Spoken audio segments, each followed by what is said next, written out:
Square Enix has been firing tons of Western developers over the past couple of days, and while a lot of gamers are hoping this means they're going to turn things around and focus on making high-quality entertainment again, it is fascinating to see the types of individuals that weaseled their way into these ranks. And I had talked in another video about the chief publishing officer saying, "Oh, piss off," when people criticized woke ideology in video games. But now we're also seeing a narrative designer being called out for their lobbying of marginalized people to be pushed into the industry.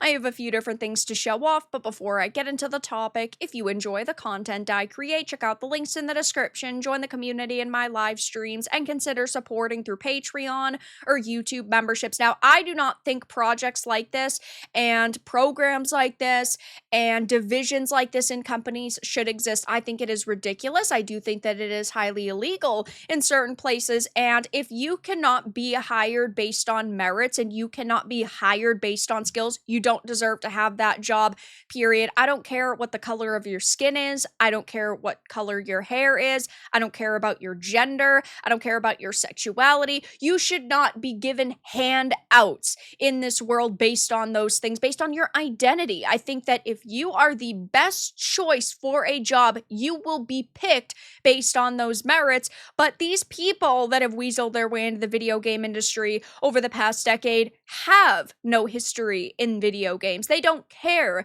about video games, but they saw that the industry was growing at a rapid rate. They thought, we can make money off of this. That's why the feminist frequencies exist. That's why the Sweet Baby Inc. and Black Girl Gamers exists. And these types of narrative designers are the individuals that have severely damaged this industry. Now, I don't want to say irreparably, because I do think if we fired 90% of the activists and we actually left politics at the door when going to work, that these companies could turn things around and go back to making high quality entertainment.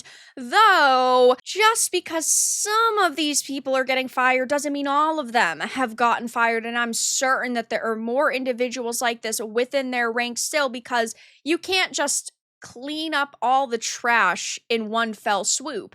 So I had talked in another video about John Heineke, the chief publishing officer and head of Western branch at Square Enix, resigning amidst the layoffs, which I don't necessarily know if I believe that it was simply him resigning, though somebody had said when AAA starts pushing agendas gamers don't want to see, they pay for it by not buying the game, fire the long-term failing CEO and the staff that embraced woke ideology. And John responded with, "Oh, piss off." And this is one of the direct voices of the Western market to Japan. This is somebody who was supposed to be representing gamers' interests, and really he was just representing his own political ideology, though now a narrative designer from Square Enix has been terminated and part of an org called Limited Break Mentorship, lobbying agency for marginalized people in the video games industry with the intent to replace cis-het white men, which is insane.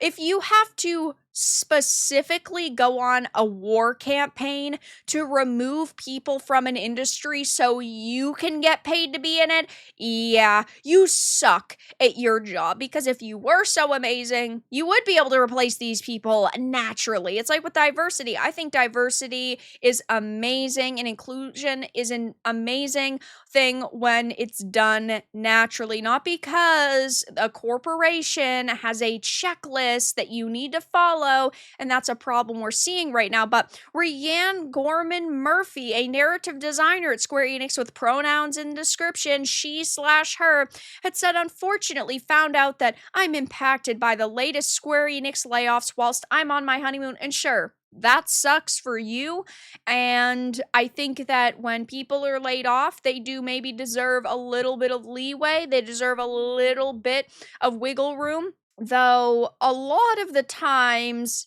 people end up getting, 30, 60, 90 days of compensation and programs to help you, whatever the case may be at the company you're at. I mean, it sucks, but it would have sucked whenever. I don't know why, this is like relevant information. I guess just trying to start fishing online for some attention, perhaps. Gonna be honest, folks, I don't know what to do right now, so I'm just going to think about things for the foreseeable. Square Enix was my dream company. Now I am shattered. And limit break mentorship is something I had never heard of before, and I'm surprised to see why. It says people in leadership or senior roles are mostly cis het white men, as most underrepresented people tend to burn out and leave the industry before they are given the chance. This is why Limit Break was founded. Our goal is to facilitate connections and provide structure for the ever young workforce. To those with experience, we want our participants to grow and have the chance to advance their careers and keep the games industry rich with diverse talent and passion. Now, the games industry has always had diversity. The games industry has always had women and people of color and lesbians and gay men, right?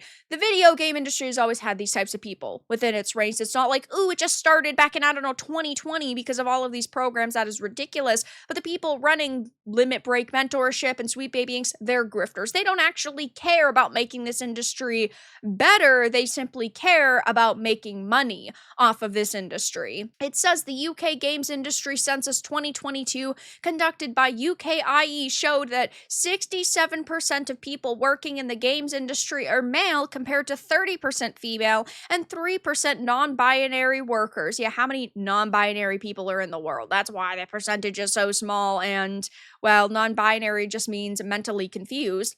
Female representation in the workforce is significantly under the national average of those in work, as well as less than in cultural and creative roles. More generally, trans people make up 4% of the games industry workforce. The game sector is a young industry, with 2/3 of people working in the sector age 35 or under. Yeah, because the veterans in this industry, the people who had been around for 20, 25, 30 years, the people on the higher age scale were kicked out of the industry because of your stupid diversity quotas. The people who actually made good games are no longer a part of this industry because of groups like this. It says only 54% of people in the industry have worked in the sector for 5 years or more, which I would assume is a pretty good statistic.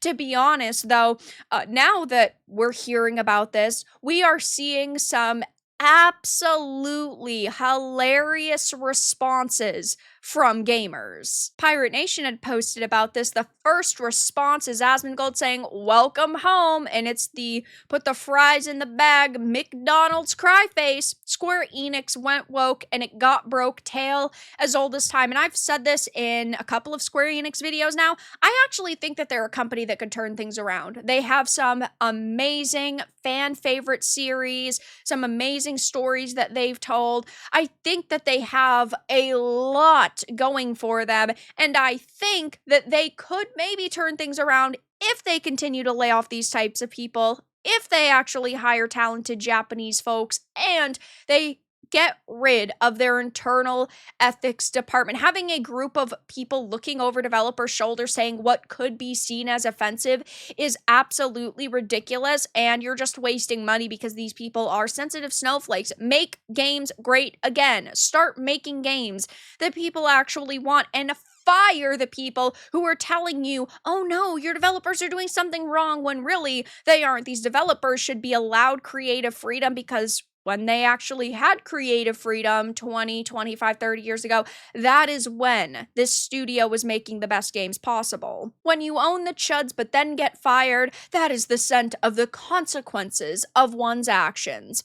Why don't they just use the word normal instead of cishet, because it's supposed to be an insult, demeaning, derogatory, and it's pretty pathetic. Just don't replace it with an AI version of this. It's always about invading and crushing the manosphere by giving financial incentives and benefits, you will never see something like this reversed. We claim this victory in the name of the chuds.